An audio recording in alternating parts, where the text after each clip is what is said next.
What is up, guys? Today we will talk about how you guys can swap on SushiSwap. Well, the process for that is pretty simple. For that, as you guys can see, I'm on my Google now. Here, you just simply have to search for SushiSwap. Now, searching the SushiSwap will open up this page. Here, just go to this swap page of the SushiSwap. And there you go. The SushiSwap page will open up. Now, here you just have to select the cryptocurrency you want to swap with.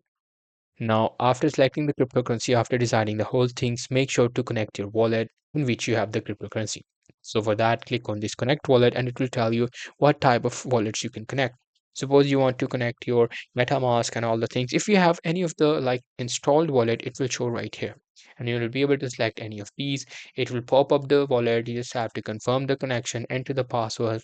Once your wallet is connected, you will easily be able to swap it right here by selecting the cryptocurrencies.